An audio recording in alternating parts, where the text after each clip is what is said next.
साल 2018 में रवि शास्त्री और विराट कोहली ने एक ऐसा पेड़ लगाया भारतीय क्रिकेट में जिसकी शाखाओं में ढेर सारे तेज गेंदबाज नजर आते थे। लेकिन आज न्यूजीलैंड दौरे पर जब हम नजर डालते हैं तो सिवाय उमरान मलिक के हमें कोई भी ऐसा तेज गेंदबाज नजर नहीं आता। मैं तेज पे ज्यादा फोकस इसीलिए कर रहा हूँ ताकि एक समय ऐसा था साल 2018 के बाद से कि एक ऐसा पूल हमें नजर आता था या एक ऐसी फैक्ट्री नजर आती थी जिसमें 140 प्लस तेज गेंदबाज हमें देखने को मिलते थे। अब क्योंकि दूसरा वनडे मैच बारिश की वजह से धुल गया तो हमने सोचा कि क्यों ना उस बंद पड़ी फैक्ट्री पर बातचीत की जाए, उस फैक्ट्री पे बातचीत की जाए जिससे शायद ताला लग जाएगा आने वाले समय में। क्योंकि इंजरी की वजह से हो चाहे ज्यादा मैचेस ना मिल पाने की वजह से हो, ये तेज गेंदबाज भारतीय क्रिकेट में तितर बितर होते जा रहे हैं, यानी कि गुमशुदा से होते जा रहे हैं। कुछ दिन पहले राजकुमार सर ने भी ये सवाल उठाया था कि आखिर वो तेज गेंदबाज गए कहाँ, और वहीं से शायद मुझे ये लाइन मिली कि हम बातचीत करें उस पेड़ के बारे में जो बहुत फला फूला 3 साल तक, लेकिन उसके बाद नया टीम मैनेजमेंट, नया कप्तान, नया कोच, और वो उस पेड़ को ना पानी दिया गया, ना उस पेड़ के फल की रक्षा की गई। नतीजा ये है कि आज हम एक अदद अच्छा तेज गेंदबाज ढूंढने की कोशिश में लगातार लगे हुए हैं, और ये कोशिश अब दोबारा से नाकाम होती नजर आ रही है। आखिर बड़ी वजह क्या है, क्यों हम उस पेड़ को बचा नहीं पा रहे, उसकी शाखाओं को हम मजबूत क्यों नहीं कर पा रहे, इन सभी मुद्दों पे बातचीत करेंगे। हमारे साथ पूर्व क्रिकेटर रितेंद्र सिंह सोढ़ी हैं, हमारे साथ राजकुमार सर हैं, विराट कोहली के कोच, और सबा करीम पूर्व क्रिकेटर और सिलेक्टर हमारे साथ हैं। और ये बड़ा गंभीर विषय है जिस पे आज बातचीत करेंगे, क्योंकि एक समय ऐसा था जब पाकिस्तान की पेस बॉलिंग फैक्ट्री ऐसा लगता था हिंदुस्तान शिफ्ट हो रही है, लेकिन अब तो ऐसा लग रहा है कि इस फैक्ट्री में ही ताला पड़ रहा है राजकुमार सर। क्योंकि एक इतना बड़ा पूल नजर आता था 2018 के बाद से कि लगभग हर मैच के बाद हमें लगता था कि हमारे पास ढेर सारे तेज गेंदबाज हैं जो 140 150 प्लस डाल सकते हैं। लेकिन आज हालात ये ऐसे हैं कि अर्शदीप सिंह, भुवनेश्वर कुमार, शार्दुल ठाकुर, दीपक चहर के इर्द गिर्द हम सीमित रह गए। ये थोड़ा सा अनफॉर्चुनेट तो है। और ऐसा क्यों हुआ है, ये वर्कलोड मैनेजमेंट ठीक नहीं हुआ इन बॉलर्स का, या मतलब क्यों इतनी ज्यादा इंजरीज हुई हैं, ये एक बहुत बड़ी चिंता का विषय है कि क्या ये इनका रिहैब जल्दी अगर हो सकता था तो ये वापस आ सकते थे। तो इस एकदम से ऐसा मतलब हुआ है कि बॉलर्स एकदम आपको कम दिखाई देने लगे। एक टाइम पे काफी सारी हम्म। चॉइसेस नजर आ रही थी, लेकिन अनफॉर्चुनेटली अभी गिने चुने बॉलर्स ही आप देख सकते हैं जो बिल्कुल फिट हैं और जो तैयार हैं देश के लिए खेलने के लिए। तो यही मेरा वो है, मेरा भी यही सवाल है राजीव कि ऐसा क्या हुआ है कि एकदम से वो सारे फास्ट बॉलर अब दिखाई नहीं दे रहे, जो एकदम एक पूल नजर आ रहा था 9-10 फास्ट बॉलर्स का। हम्म। सभा भाई, क्या आप रीजन देख रहे हैं? 2018 में एक ऐसा पेड़ लगाया रवि शास्त्री और विराट कोहली की अगुवाई में, उनको तेज गेंदबाज चाहिए थे, उनकी डिमांड थी कि जो बहुत रफ्तार के साथ आके गेंदबाजी करें, और हमें तेज गेंदबाज मिले भी, एक बड़ा पूल हमारे सामने था। लेकिन सडनली अब हम नजर डालते हैं आज की मैच की, अगर हम बात कर ले जो बारिश की वजह से धुला, अगर शार्दुल ठाकुर का रिप्लेसमेंट आया दीपक चहर, चलिए वो स्विंग गेंदबाज है, लेकिन रफ्तार तो वही 130-135 वाली है, जो बहुत बड़ा कोई इम्पैक्ट नहीं डालने वाली है। उमरान मलिक ने दिखाया पहले मैच में कि क्या कुछ वो इम्पैक्ट डाल सकते हैं अपनी रफ्तार से। ये पेस बॉलिंग फैक्ट्री पे ताला लगने वाला है, कैसे आप देख रहे हैं, क्या माजरा लग रहा है पूरा ये? मुझे तो ये राजीव के लगता नहीं कि ताला लगा है। बहुत कुछ जी। निर्भर करता है चयनकर्ताओं और टीम मैनेजमेंट के ऊपर कि वो किस तरह के पेस बॉलर की तलाश कर रहे हैं। और ऐसी बात नहीं है कि हमारे पास यंग पेस बॉलर्स नहीं है जो 140 हम्म। 145 किलोमीटर प्रति घंटा से गेंदबाजी नहीं कर रहे हैं। मैं मानता हूं कई ऐसे बॉलर्स हैं जिनकी गति 140 प्लस है जो इस समय इंजर्ड है। प्रदीप कृष्णा, उनकी क्या क्या फिटनेस लेवल है यहाँ पर कहना बड़ा मुश्किल है। एक और पेस बॉलर है आवेश खान, वो इस समय टीम से बाहर है। उसके साथ साथ नवदीप सैनी इस समय दिल्ली के लिए खेल रहे हैं, वो एक समय 140 145 डाल रहे थे। वो इस समय उतना अच्छा परफॉर्म नहीं कर रहे जिसकी वजह से वो टीम में शामिल नहीं है। देखिए, जहां तक मुझे ज्ञान है राजीव, ये काम नेशनल क्रिकेट एकेडमी का है, जो टीम मैनेजमेंट के साथ चयनकर्ताओं के साथ बैठ कर ये डिसाइड करती है कि भाई ये हमारे पास 10 या 12 पूल ऑफ पेस बॉलर्स हैं, इनको हमें गाइड करना है, इनके फिटनेस को हमें मॉनिटर करना है, इनके वर्कलोड मैनेजमेंट को हमें हमें ध्यान रखना है, ताकि जब भी जरूरत पड़े टीम मैनेजमेंट को, चयनकर्ताओं को, ये जो खिलाड़ी हों अवेलेबल हों टीम के लिए। अब इसमें क्या किस कारण से हमें नजर नहीं आ रहा है ये कहना इस समय बड़ा मुश्किल है, पर मुझे लगता है कि हमारे पास एक नई पीढ़ी पेस बॉलर्स की तैयार है राजीव, जो अभी भी हम्म। 140 प्लस डाल रहे हैं। और डोमेस्टिक क्रिकेट में जो हम लोगों ने देखा है, जहां तक मुझे खबर आ रही है, जो नहीं तो मैंने क्या देखा सवा है। भाई जरूरत बदल गई है? विराट कोहली, रवि शास्त्री की डिमांड्स कुछ और थी, रोहित शर्मा और राहुल द्रविड़ की डिमांड्स कुछ और है। क्या ये एक बड़ी वजह आपको लगती है कि पेस बॉलर्स की अचानक, जो इतना ज्यादा लाइमलाइट में थे भारतीय पेस बॉलर्स, सडनली वो लाइमलाइट खत्म हो गई?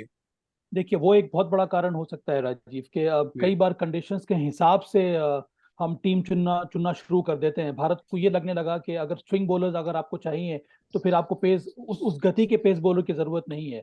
और ये टीम मैनेजमेंट और चयनकर्ताओं का निर्णय होता है कि टीम मैनेजमेंट किस तरह की दिशा के साथ जाना चाह रही है। तो आपने सही कहा कि पिछले हाँ। 6-8 महीने में ये परिवर्तन हम लोगों ने देखा है। ये मानने हम लगे कि ऑस्ट्रेलिया में या फिर उसके पहले जो हम लोग बायलेटरल एंगेजमेंट खेल रहे थे, वहां पर इंग्लैंड गए हम, वहां पर स्विंग बॉलिंग का से मदद मिल रही, तो हमें ये लगने लगा कि हमें नई बॉल से ऐसा बॉलर चाहिए जो बॉल को हवा में हम्म। तैराए, जो स्विंग कराए, जिससे हमें विकेट मिले। और उस वजह से मुझे लगता है कि ये बहुत बड़ा चेंज देखने को मिला है। अभी भी जैसे कि मैंने कहा, अभी मुझे लगता है कि टीम मैनेजमेंट की सोच ये होगी कि हमें पेस बॉलर्स की जरूरत है जो 140 प्लस बॉलिंग करें। कई ऐसे यंग पेस बॉलर्स हैं, ये मैं फ्रेश पूल के बारे में बोल रहा हूँ, जो तैयार खड़े हैं हम्म। अभी भी टीम में आने के लिए। रितेंद्र, आप कैसे देख रहे हैं? एक पेड़ लगाया गया 2018 में, भारतीय पेस बॉलर्स पूरे वर्ल्ड पे छा गए, अगले 3 साल तक डोमिनेट किया इंडियन टीम ने, और बड़ी वजह थे कि हमारे तेज गेंदबाज बहुत अच्छा कर रहे थे हर कंट्री में जाके। सडनली ऐसा क्या हो गया? पेड़ को पौधे, जो पौधा जो पेड़ बन चुका था उसपे पानी डालना बंद कर दिया गया, या जो शाखाएं निकल रही थी उसको सही तरीके से नर्चर नहीं किया गया कि वो उनमें से जो फल मिलेगा उससे इंडियन क्रिकेट को फायदा हो? क्या आप देख रहे हैं रीजन ये? क्या बदलाव जो इंडियन क्रिकेट में है उसमें कहीं तेज गेंदबाज पिछले हुए चले जा रहे हैं? जी हाँ राजीव, देखिए अगर हम बात करें पिछले कुछ दिनों की, जब हम इंडिया न्यूज पे शो करते थे, और साबा देखिए हमेशा से ना जो नाम गिनने में बहुत एक्सपर्ट हैं, इनको नाम याद रहते हैं। आप नीदरलैंड्स की टीम की बात कर लीजिए, इनको 11 नाम याद होंगे और मुझे तो एक दो भी याद नहीं रहते हैं। लेकिन जब ये चल रहा था ना राजीव, फास्ट बॉलर्स का, तो साबा भी नाम भूल रहे थे गिनना। इतने बॉलर्स आ रहे थे जैसे फैक्ट्री लगी हुई थी। हाँ। आप सही कह रहे हैं। एक समय लगा कि ये तो पूल इतना बड़ा हो गया है कि हमें शायद कभी मुश्किल ही नहीं होगी फास्ट बॉलर ढूंढने में। एक इंजर्ड होगा या निगल होगी, दूसरा आ जाएगा। लेकिन अब क्या है, अगर एक को किसी को निगल होती है, दूसरा तैयार ही नहीं है, दिख ही नहीं रहा है। So that is where I think we have faltered. तो अब उसकी जरूरत है। और जैसे अगर आप कहें, अगर विराट, आप रवि की बात कर रहे हैं या रोहित और राहुल की बात करें, कोई भी देखिए टीम मैनेजमेंट हो, कोई भी कप्तान हो, आपको अच्छा फास्ट बॉलर चाहिए जो गति से डाले। अगर आपके पास ऐसा हम्म। बॉलर है तो definitely as a captain you can't be more happy. तो जी हाँ, अब रोहित के लिए मुश्किल है, राहुल के लिए मुश्किल है, क्योंकि ऐसा बॉलर नजर नहीं आ रहा है। तो अब कैसे ढूंढेंगे आप? यू गॉट टू, हम्म। जैसे अभी साहबा ने कहा, देखिए डोमेस्टिक क्रिकेट में बॉलर्स हैं। आप यंगस्टर्स की बात करें, यूपी के एक अंडर 19 बॉलर हैं, नमन तिवारी, बहुत जबरदस्त गेंदबाजी करते हैं। वरुण सिंह हैं, झारखंड से आते हैं, अंडर 19 है। तो नाम काफी हैं, लेकिन they have to really perform well. इनके पास गति है। और पर राजीव देखिए, फास्ट बॉलिंग में यू गॉट जी। To be tremendously fit. पर अगर आप फिट पर नहीं है, आप देखिए कुछ देर के लिए आते हैं, फिर आप फेड अवे हो जाते हैं। तो fitness has to be really worked on. पर जी राजीव, जी, अभी भी सवा भाई बहुत कुछ सारे कह रहे थे। प्लेयर्स हैं, अभी भी बहुत सारे पेस बॉलर्स हैं। मैं तो 4-5 का नाम अभी आपको गिना दूंगा। कुलदीप सेन का चयन हुआ है बांग्लादेश के लिए, वो भी 140 प्लस डालते हैं। आवेश खान का जी। मैंने नाम लिया। शिवम मावी एक और यंग पेस बॉलर, यूपी के लिए खेलते हैं। उनको मैंने देखा है डोमेस्टिक क्रिकेट में, इस समय वो 140 प्लस क्लिक कर रहे हैं। कार्तिक त्यागी, आपको याद होगा, ऑस्ट्रेलिया जब टीम गई थी वो एक नेट बॉलर के रूप में गए थे, वहां पे उन्होंने हाँ। सबको सबको प्रभावित किया था। अभी वो फिट होकर वापस आ गए हैं, वो भी 140 145 बॉल डाल रहे हैं। खलील अहमद, इस समय वो इंजर्ड भले हैं, पर वो भी आपने देखा होगा आईपीएल में कितनी शानदार गेंदबाजी की है उन्होंने। 140 प्लस वो भी डालते हैं। तो हमारे पास अभी भी मुझे लगता है 4 या 5 यंग पेस बॉलर्स हैं जो 140 प्लस, 144, 145 की गति से बॉल डाल रहे हैं। बहुत जरूरी है कि इनको हम ग्रूम करें और थोड़ा थोड़ा करके मौका दें, तभी हम जी। एक लार्ज पूल बनाएंगे, जिसके बारे में हम लोग चर्चा करते आ रहे हैं। और राजकुमार सर, एक एक जो इम्पोर्टेंट फैक्टर है जो मिसिंग, मैंने, क्योंकि मैं 2018 से कंटिन्यूअस, जब विराट कप्तान बने, मैं ज्यादातर मौका मिला कि मैं कवर कर पाऊं, वो चाहे दक्षिण अफ्रीका हो या ऑस्ट्रेलिया हो। एक इम्पोर्टेंट फैक्टर जो मुझे मिसिंग लग रहा है कि जो विराट और रवि शास्त्री का जो मैनेजमेंट था, वो अपने बॉलर्स को पहचानते थे, उनको आइडेंटिफाई उन्होंने किया कि ये हमारे मैच विनर्स हैं और ये हमें मैच जिताएंगे। आज की टीम में, आज की टीम मैनेजमेंट, वो नजर ही नहीं आता कि हमारे पास ये, हम उन बॉलर्स को पिक करें और उनको बैक करें। ये बैकअप की भी बड़ी प्रॉब्लम है। आपको क्या लग रहा है, ये जो आज हम खाली बस्ता से घूम रहे हैं लेके, उसके पीछे का बड़ी वजह आप क्या देख पा रहे हैं? नहीं, जैसा अभी सभा ने कहा कि जरूरत है हमें उन्हें ग्रूम करने की, उन्हें उनको रोटेशन पॉलिसी से मैचेस खिलाने की, और उसमें से जज करना है कि कौन से हमारे मैच विनर्स हैं। क्योंकि अब जो फास्ट बॉलर्स का हमारे पास पूल सभा बता रहे हैं, वो सब यंगस्टर्स हैं। और उनमें से हम्म। हमें देखना होगा कि कौन हमारे लिए लंबी रेस के घोड़े साबित हो सकते हैं। तो उनको आप थोड़ा चांस दीजिए, सबको आजमाइए सबको, और रोटेशन पॉलिसी से उनको खिलाकर देखिए। तो तब आप आंक पाएंगे कि कौन सा प्लेयर ऐसा है जो आपको लंबी टाइम तक सर्व कर सकता है।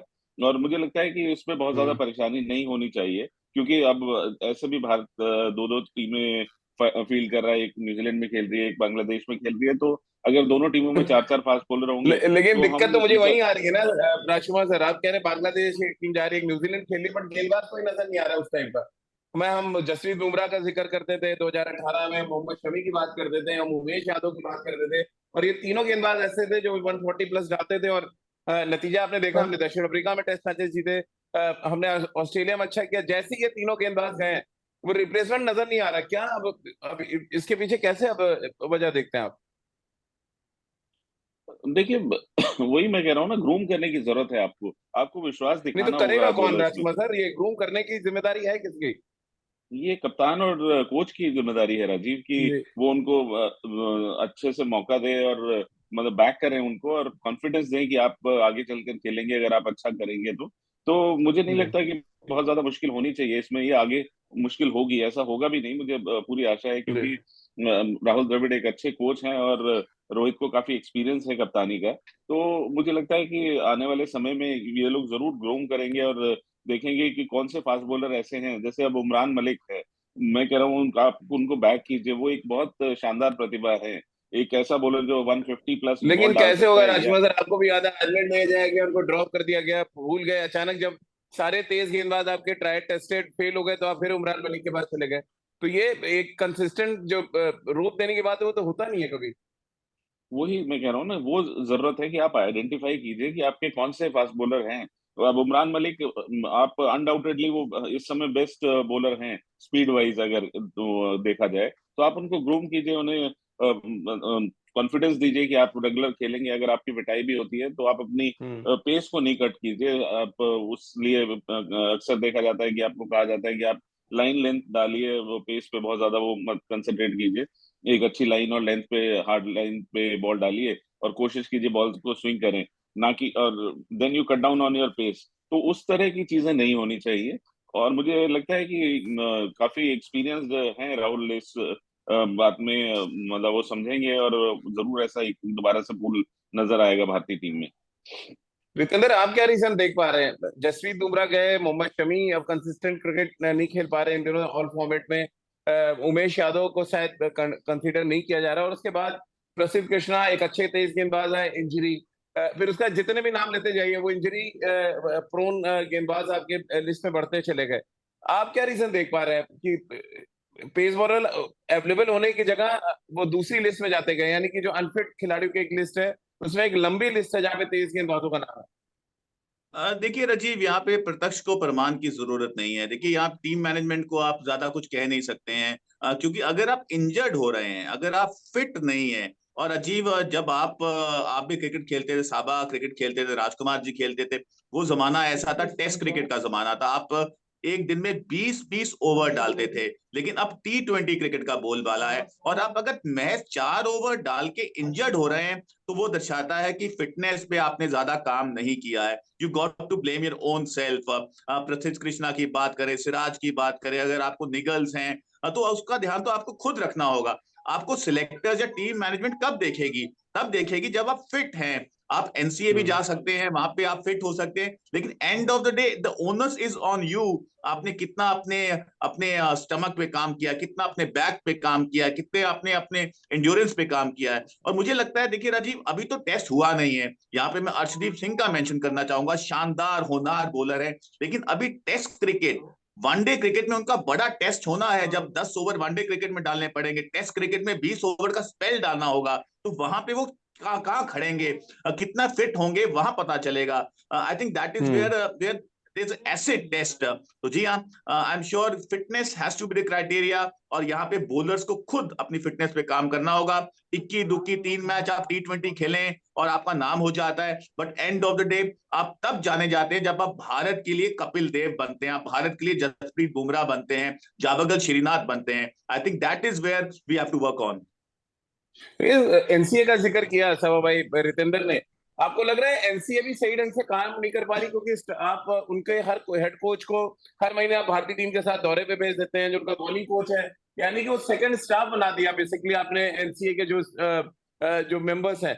ऐसे में क्या ये भी एक बड़ी वजह है, क्योंकि ना वीवीएस लक्ष्मण अवेलेबल है आधे टाइम, ना उनका सपोर्ट स्टाफ अवेलेबल है, क्योंकि उनको भारतीय टीम के साथ दौरे पे जाना है, राहुल द्रविड़ साहब को आराम करना है, बाकी सपोर्ट स्टाफ को आराम करना है। आप एक अलग कोच क्यों नहीं नियुक्त कर लेते हैं, बस बिसाइड इसके कि आप एनसीए के बंदों को भेजते रहे, जिससे आपका स्ट्रक्चर बिगड़ रहा है लगातार? देखिए, कई सारे एनसीए के जो परमानेंट कोचेस हैं उनको इसी वजह से रखा गया है कि जब इंडिया ए टीम बने या फिर इस प्रकार का जब दौरा हो तो वहां पर वो कोचेस जाएं। और वो सही सिस्टम है राजीव।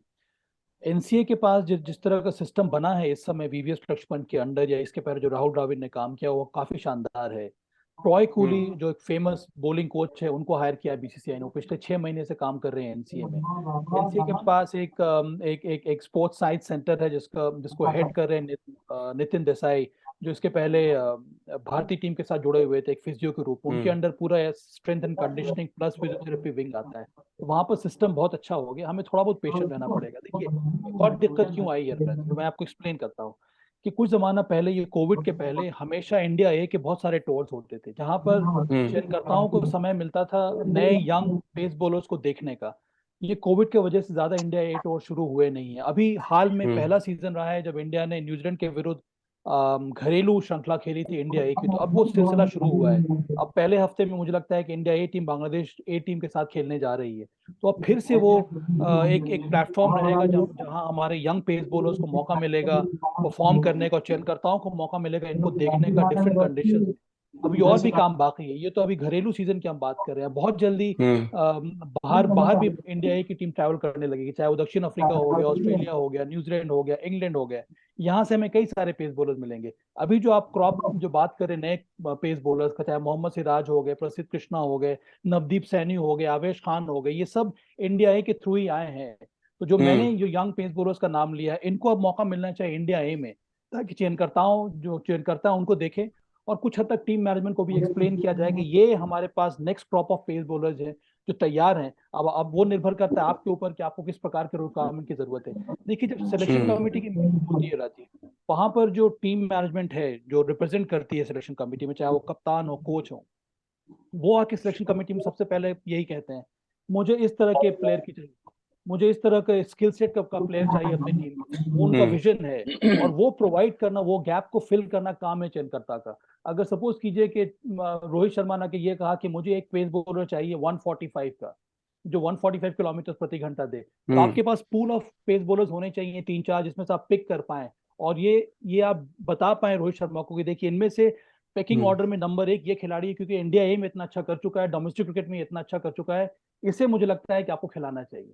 तो इस तरह का कम्युनिकेशन, इस तरह का प्लेटफॉर्म अगर बनेगा, और मुझे विश्वास है कि आने वाले समय में ये जरूर बनेगा, फिर से हमें वो strong pool of young Indian pace bowler हमें नजर आएंगे जो 145 के हिसाब से बॉलिंग कर सकते हैं। रितेंद्र, कुछ कहना चाह रहे थे आप?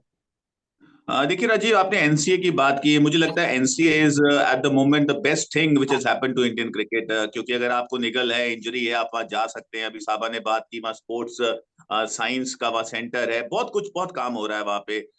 मुझे ऐसा लगता है जब हम इंजर्ड हुए थे 2 साल लग गए वापसी करने में। अगर एनसीए उस समय होती तो शायद हम 2-3 महीने में वापस आ जाते। So that is where that's a good part. But again, आप एज अ प्लेयर आपने कितना काम किया है। साबा इंडिया ए टूर्स की बात कर रहे हैं, बिल्कुल वहां से आपको बॉलर्स मिलेंगे, but then the problem is you don't have to break down हो रहे हैं हमारे बॉलर्स। वो क्यों हो रहे हैं? क्योंकि फिटनेस कहीं ना कहीं वहां पे कमी पेशी नजर आ रही है। ज्यादा काम नहीं किया है, लंबे स्पेल्स नहीं डाले हैं, T20 क्रिकेट पे तवज्जो आप दे रहे हैं, अच्छी बात है, but end of the day you got to dream of that test cap जब आप टेस्ट क्रिकेटर बनते हैं। तो मुझे लगता है अगर आप वैसे सोचेंगे, बहुत काम करेंगे, अपनी मेहनत करेंगे, फिटनेस करेंगे, आई एम श्योर जो पूल हम जिसकी उम्मीद कर रहे हैं वो पूल बहुत जल्दी हमें मिलेगा। और कहीं ना कहीं अगर हम ब्रेक डाउन यानी फिटनेस की बात कर रहे हैं राजकुमार सर, तो कहीं ना कहीं फेथ की भी बात होनी चाहिए, क्योंकि फिटनेस और फेथ आपस में जुड़ा हुआ है। आज की मौजूदा टीम मैनेजमेंट की बात करें, उनका जो फेथ है वो एक्सपीरियंस की तरफ है। उनको भुवनेश्वर कुमार चाहिए, उनको मोहम्मद शमी चाहिए, उनको रॉ पेस नहीं चाहिए। विराट के टाइम में था, उनको रॉ पेस चाहिए था, और रॉ पेस उनको मिला, और हमने बाहर जाके मैचेस भी जीते। क्या ये फेथ भी एक बड़ा मुद्दा है? फिटनेस के साथ साथ की टीम मैनेजमेंट का फेथ भी होना बहुत जरूरी है पेस बॉलर्स के साथ। देखिए, खाली पेस बॉलर्स के साथ ही नहीं राजीव, फेथ और या ट्रस्ट जो वर्ड है वो एक दूसरे के साथ बहुत जरूरी है। और ये टीम मैनेजमेंट का काम होता है कि आपके कोच और आपके कप्तान को आपके ऊपर कितना भरोसा है। और ये हमेशा होता है कि आपको किसी भी कप्तान का कुछ फेवरेट प्लेयर्स होते हैं, वो फेवरेट इसीलिए होते हैं कि उसको लगता है कि ये मुझे मैचेस जिता सकते हैं। अब आपने बात की एक्सपीरियंस पसंद है रोहित को, तो एक्सपीरियंस क्योंकि उन्होंने देखा हुआ है बुमराह को, वो मुंबई इंडियंस में खेलते थे, वहां पर उन्होंने इतने मैच जिताए हैं, तो एक कॉन्फिडेंस लेकिन ऑटोमेटिकली सर आ बुमराह जाता है आपका। बुमराह बुमराह गेंदबाज बड़े बने क्योंकि विराट ने उनको मौका दिया दक्षिण अफ्रीका में, ये भी नहीं भूलना चाहिए हमें। डेब्यू नहीं वो विराट ने बात, करवाया उनको, और एक मुझे याद है एक सीनियर गेंदबाज को ड्रॉप किया था उन्होंने उस पर टेस्ट मैच में जोहानिसबर्ग में। तो ये पर ये राजीव फेथ दिखाना पड़ेगा उस टैलेंट को आपको। पर राजीव बुमराह का डेब्यू बहुत साल पहले हुआ था MS धोनी के अंडर। उसके बाद धीरे धीरे नहीं वो सर, टेस्ट मैच में आए टेस्ट खेलने के टेस्ट लिए। डेब्यू की हम बात कर रहे हैं, टेस्ट डेब्यू ने 2018 में तो किया वही मैं कह रहा हूँ, विराट की पर कप्तानी में। वो टेस्ट मैच में डेब्यू हुआ क्योंकि उनका वनडे परफॉर्मेंस इतना अच्छा था, सब लोगों को ये जी लगने लगा कि वो टेस्ट मैच भी खेल सकते हैं। तो वो सही हाँ प्रोग्रेस है, यही होना भी चाहिए। हाँ, वही वही बात करो, बिल्कुल। फेथ डेवलप किया उन्होंने और फेथ पे फिर फेथ दिखाया कप्तान ने भी। ऐसे बहुत से गेंदबाज हैं जिन्होंने प्रॉमिस दिखाया है या परफॉर्म किया, बट फेथ नहीं शायद जीत पाए इस मौजूदा टीम मैनेजमेंट का। इस पे हम बातचीत कर रहे हैं। जी राजकुमार सर। बिल्कुल, देखिए राजीव, ये एक सेट ऑफ प्लेयर्स, मैंने हमेशा कहा है कि कोई भी कप्तान और कोच आएंगे, उनकी थिंकिंग अलग होगी। विराट और रवि की अलग थिंकिंग थी, उन्हें अटैकिंग प्लेयर्स पसंद थे। यहाँ पर रोहित शायद ट्राइड एंड ट्रस्टेड में ज्यादा बिलीव करते हैं। तो ये प्लेयर्स के लिए हमेशा राजीव, ये शुरू से चलता है, पिछले 50 साल से ऐसा होता है कि आपको कुछ प्लेयर्स आपको अच्छे लगते हैं, और पहले ये कहा जाता था कि आप अपने जोन के प्लेयर्स को ही बैक करते हैं। वो बैक करना इसलिए होता है क्योंकि आपने उनको डे इन डे आउट देखा होता है कि वो आपको मैचेस जिता रहे हैं, या आपकी स्टेट से वो खेल रहे हैं। तो वो एक ऑटोमेटिक सा एक कॉन्फिडेंस रहता है उस प्लेयर के ऊपर कि ये मुझे मैच जिताएगा। तो ऐसा ही सेट ऑफ प्लेयर्स अब रोहित और राहुल के साथ भी है। उन्हें जिन प्लेयर्स पे ज्यादा कॉन्फिडेंस है वो उन पे ज्यादा ट्रस्ट कर रहे हैं। तो ये हमेशा से रहेगा कि कुछ और हर टीम मैनेजमेंट की सोच हमेशा अलग होती है। और ये अच्छा भी होता है कि कई बार जो चेंजेस होते हैं, हम एक ही चीज पे चले आ रहे होते हैं, नई मैनेजमेंट आती है, वो नए तरीके से सोचती है, और कई बार उसके रिजल्ट्स अच्छे भी आते हैं। हम्म। बिल्कुल ना सभा भाई, एक और रीजन बड़ा दिख रहा है जो पिछले 3 सालों में गिरावट आई कि जो आज के दौर में हम उन गेंदबाजों की तरफ ज्यादा देखने लगे जो बैटिंग अच्छी करते हैं। हम रॉ पेस की तरफ नहीं गए। हमने ये नहीं देखा कि ये गेंदबाज जो है आपका कितना मैच में इफेक्ट डाल सकता है। आप ये देखने लगे टीम बनाने से पहले कि बैटिंग में क्या कंट्रीब्यूशन देगा। ये भी एक बड़ा रीजन आप मान रहे हैं जिसकी वजह से आज के दौर में शार्दुल ठाकुर भी चल जा रहे हैं, दीपक चहर भी चल जा रहे हैं, बनस्पत इसके कि एक रॉ पेस वाला जो अच्छी गेंदबाजी कर सकता है, जो आपको मैचेस जिता सकता है, शायद वो साइडलाइन हो जाता है। सिवाय शार्दुल ठाकुर की मुझे और कोई पेस बॉलर ऐसा नजर नहीं आ रहा है। शार्दुल ठाकुर को टीम में इस वजह से रखा गया है क्योंकि उनका टेस्ट मैच में काफी अच्छा प्रदर्शन रहा है राजीव, और ये हमें हम्म। नहीं भूलना चाहिए। उन्होंने कई सारी यूजुअल पारियां खेली है, और जिस हाँ प्रकार की बिल्कुल। टेस्ट टीम हमने डेवलप की है उसमें शार्दुल ठाकुर का बहुत बड़ा हाथ रहा है। ऑस्ट्रेलिया में हम हम्म। नहीं जीत पाते अगर शार्दुल ठाकुर को उस प्रकार का कंट्रीब्यूशन नहीं रहता। अब जी। ये अंत में निर्भर करता है टीम मैनेजमेंट चयनकर्ताओं के ऊपर कि वो अलग अलग फॉर्मेट में किस तरह के कॉम्बिनेशन के साथ हम मैदान में उतरना चाहते हैं। इसके बारे में हम लोगों ने चर्चा भी की है कि हमें ये लगता है कि 5 आपको रेगुलर बॉलर्स चाहिए, अटैकिंग बॉलर्स चाहिए। टीम प्रेफर करती है नंबर 7 नंबर 8 पे कुछ ऐसा होना चाहिए जो जो थोड़ी बहुत बैटिंग भी कर ले। और कुछ वही ढर्रा हमें इंग्लैंड टीम में भी नजर आ रहा है जो कि बहुत यूजफुल है। हम्म। तो अलग अलग के कॉम्बिनेशन पर निर्भर करता है, पर अंत में अगर आप अटैकिंग बॉलर्स ढूंढ रहे हैं जो आपको विकेट ला के दें, जो तेज गति से डालें, तो फिर आपको बैटिंग के ऊपर उनका ध्यान नहीं देना होगा। हाँ, बैटिंग वो जरूर डेवलप कर हाँ। सकते हैं, पर अंत में आपकी जगह एक यंग एक पेस बॉलर के रूप में होनी चाहिए। पर ये जरूरी है राजीव कि टीम मैनेजमेंट और चयनकर्ता क्या सोच रहे हैं। अगर टीम मैनेजमेंट को ये लगता है कि उनको स्विंग बॉलर चाहिए, तो फिर चयनकर्ता उनको स्विंग बॉलर देते हैं। अगर उनको ये चाहिए कि मुझे out and out pace bowler चाहिए, तब उनको गति वाला पेस बॉलर चाहिए। पर इस तरह के पूल ऑफ प्लेयर्स आपके पास होने चाहिए ताकि आप उनको जी। उनको फर्निश कर पाए सामने। हाँ हाँ, और हम वापस क्यों जा रहे हैं एक्सपीरियंस बॉलर्स के बारे में बात करने के लिए? आप हम सब लोग मौजूद थे जब हम T20 के बारे में बात कर रहे थे। सब लोगों को ये लगने लगा था कि मोहम्मद शमी को वापस आना चाहिए। और हाँ। पिछला जो विश्व कप हुआ था दुबई में, वहां पर भी हमारी यही बॉलिंग अटैक थी, उसमें कोई फर्क आया नहीं। कोई फर्क तो नहीं ये जी, कहना कि कोई फर्क रवि नहीं। और विराट के अंदर कोई दूसरी पॉलिसी थी और यहाँ पर कोई दूसरी पॉलिसी पॉलिसी है, तो वो मुझे लगता नहीं कि वो जायज है। अंत में इन द एंड वो डिपेंड करता है कि टीम मैनेजमेंट किस पर विश्वास दिखा रही है, कौन से पेस बॉलर उनको लगता है कि वो मैच विनिंग बॉलर साबित हो सकते हैं टीम के लिए। तो ये सभा भाई आप कह रहे हैं कि टीम मैनेजमेंट को पता जब मांगते हैं वो चीज मिलती है, लेकिन सैक तो टीम है फिर सिलेक्शन कमेटी हो जाती है, यानी कि गलती तो बराबर थी दोनों तरफ से। आपने बॉलर्स मांगे, सिलेक्शन कमेटी ने बॉलर दिए, लेकिन जब आप हार गए तो सिलेक्शन कमेटी सैक कर दी गई। ये तो यही तो सवाल उठ रहे हैं अभी राजीव, ऐसा क्या हुआ है कि सिलेक्शन कमेटी को सैक कर दिया है अंत में। पर रिस्पॉन्सिबिलिटी तो सभी को लेनी होती है, चाहे वो जी। चयन करता हो चाहे वो टीम मैनेजमेंट हो। ये सबके सब रिस्पॉन्सिबल होते हैं टीम को आगे बढ़ाने के लिए, जी और अगर टीम अच्छा नहीं कर रही है तो एक फॉल आउट कोई ना कोई जरूर होता है, और इस जी। समय सिलेक्टर्स को माना गया है। रितेंद्र, चलते चलते आपको आपको क्या लगता है कि बैटिंग की डिमांड बॉलर्स से ज्यादा बढ़ गई, इस वजह से थोड़ी सी असर पड़ा रॉ पेस बॉलर्स पे, जो बैटिंग शायद उतनी अच्छी नहीं कर पाते, इसलिए लाइमलाइट से थोड़ा दूर हो गए? देखिए राजीव, बॉलर का जो अस्तित्व है टीम में वो तो बॉलर ही होता है। जो बॉलर आपको मैच जिता सकता है वो शायद ऑलराउंडर वैसा नहीं कर सकते हैं। अगर आप बल्लेबाज देख रहे हैं बॉलर में, then it has to be allrounder, it has to be Hardik Pandya, Shardul Thakur. लेकिन अगर आप रॉ बॉलर देख रहे हैं, जसप्रीत बुमराह की हम बात करें, अर्शदीप की बात करें, देखिए वहां पे भी आपको आइडेंटिफाई करना होगा टीम कॉम्बिनेशन क्या चाहती है। आपको ऑलराउंडर हाँ। चाहिए, आपको बॉलर ऐसा चाहिए जो बल्लेबाजी नीचे आके कर सके, जैसे दीपक चहर हैं। तो वहां पे again it's all on team management कि उनकी डिमांड क्या है। तो हम सब उम्मीद कर रहे हैं राजीव, देखिए पूल तैयार होना बहुत जरूरी है, क्योंकि आपको डिफरेंट कंडीशंस में डिफरेंट बॉलर्स चाहिए, डिफरेंट ऑलराउंडर्स चाहिए। तो अगर आपके पास पूल रहेगा, आपको पता है 3-4 लोग हर कैटेगरी में मौजूद है, तो उतना ही सिलेक्टर्स के लिए और टीम मैनेजमेंट के लिए आसान रहता है। चलिए, बहुत बहुत शुक्रिया रितेंद्र आपका, राजकुमार सर आपका, और सभा भाई आपका हमारे साथ जुड़ने के लिए। तो साल 2018 में जो पेड़ लगाया गया उसको पानी डालने की जरूरत है, और हम सब उम्मीद कर रहे हैं कि रोहित शर्मा और राहुल द्रविड़ इस पेड़ को पानी देंगे, ताकि दोबारा से हमें अच्छे और तेज फास्ट बॉलर्स मिले जो भारतीय क्रिकेट की लंबी समय तक सेवा कर सकें। तो आज की हमारी इस विशेष चर्चा में फिलहाल इतना ही।